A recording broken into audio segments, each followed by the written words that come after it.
ठोकरें लगना अच्छी बात है, लेकिन अगर ठोकरों से शरीर ज़्यादा चोटिल हो जाए तो सबक लेकर आगे बढ़ना भी ज़रूरी हो जाता है। मालिनी जब भी कभी अपने माता पिता के घर जाती थी तो उसका सामान पहले से 2 गुना होकर आता था। लेकिन उसने कभी भी अपने ससुराल में ये जताया नहीं, क्योंकि मायका भी उसका, माँ-बाप भी उसके और सामान भी उसका, तो जताना कैसा। मालिनी का एक भाई था जिसकी शादी बहुत पहले ही हो चुकी थी और वो अब दूसरे शहर में अपनी पत्नी के साथ रहता था, क्योंकि नौकरी ने आजकल सबको बंजारा बना दिया है। जब वो माता पिता के साथ ही रहता था तो मालिनी जब भी फ़ोन करती थी तो सबसे बात हो जाती थी। दिवेश मालिनी का भाई, रीटा भाभी, तोलू मोलू उनके बच्चे। जब से दूसरे शहर में गए हैं तब से बातों का सिलसिला कुछ कम हो चला है। देवेश जब भी फैक्ट्री जाता था अक्सर फ्री होने पर मालिनी को कॉल कर लेता था, लेकिन रीता हमेशा व्यस्तता का बहाना करके छूट जाती थी। मालिनी जब भी घर कॉल करती तो सबसे बात किया करती थी, चाहे फिर वो तोलू मोलू हो या भाभी। पर धीरे धीरे उसे एहसास होने लगा कि कहीं उसका बार बार कॉल करना उसकी भाभी को पसंद ना आता हो, तो उसने स्वतः ये कॉल का सिलसिला कुछ कम कर दिया। स्वीटी, मालिनी की जेठानी, अपने परिवार में और बच्चों में ही व्यस्त रहती थी। मालिनी को वहाँ से भी कोई उम्मीद नहीं थी, क्योंकि मालिनी उसको गलत नहीं मानती थी, बस ढलती जा रही थी इस दुनियादारी में। पर ऐसे में वो बहुत मिस करती थी एक हम बहन को, जिसको शायद कॉल करना उसे कभी बुरा ना लगता, पर हर किसी को नहीं मिलता है यहाँ प्यार ज़िंदगी में।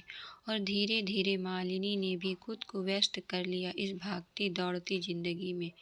एक दिन मालिनी ने अपने घर किटी पार्टी रखी थी और उसके लिए उसने सत्संग का आयोजन किया था, तो उसने स्वीटी को अपने घर बुलाया हुआ था। स्वीटी का पति उसे मालिनी के घर छोड़कर ऑफिस के काम के लिए चला गया और बोल के गया कि मैं थोड़ी देर तक आ जाऊंगा।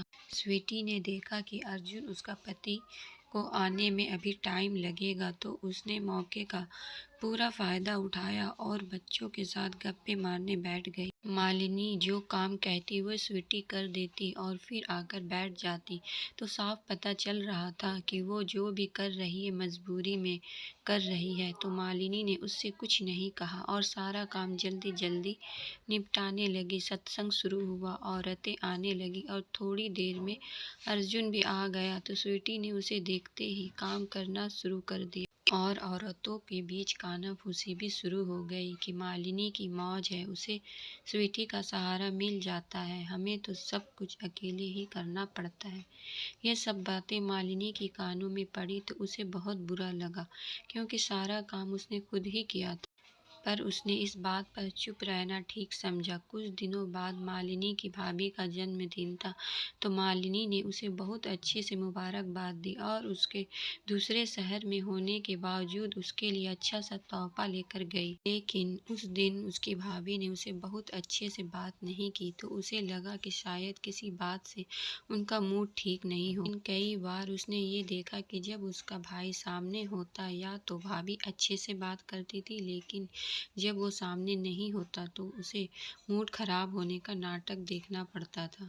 मालिनी एक दिन बहुत उदास बैठी थी, तभी उसकी सहेली आ गई, तो मालिनी ने उसका स्वागत किया और उसके लिए चाय बनाकर सब कुछ नॉर्मल दिखा लगी। तो उसकी सहेली ने पूछा कि कुछ बात है जो तुम्हें परेशान कर रही है। तब मालिनी ने उसे सारी बात बताई। उसकी सारी बातें सुनने के बाद सनाया उसकी सहेली ने कहा, देखो मालिनी, सम्मान हर रिश्ते में होना चाहिए, फिर चाहे वो छोटा हो या बड़ा।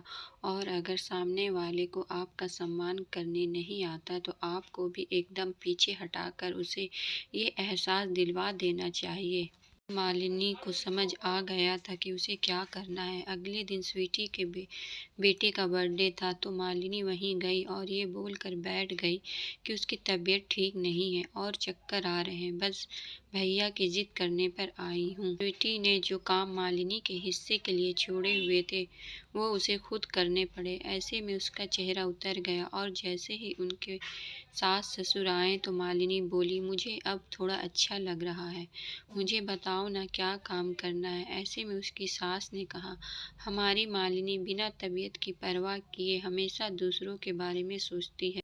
तो स्वीटी के कानों में भी ये बात बड़ी पड़ी और उसे बुरा लगा, लेकिन मालिनी को सनाया की बातों का असर होते दिख रहा था। कुछ दिनों बाद मालिनी के पास उसकी भाभी का फ़ोन आया कि मुझे किसी मीटिंग के लिए जाना है, तो आप अगर घर पर हो तो मैं वहाँ से होते हुए निकल जाऊँगी, तो इसी बहाने मिलना भी हो जाएगा और मीटिंग से पहले का टाइम भी कट जाए। तो मालिनी ने तुरंत कहा कि भाभी मेरी तो कल क्लास है, मुझे उसके लिए अपनी जेठानी के घर जाना है, तो मैं तो नहीं मिल पाऊँगी, सॉरी।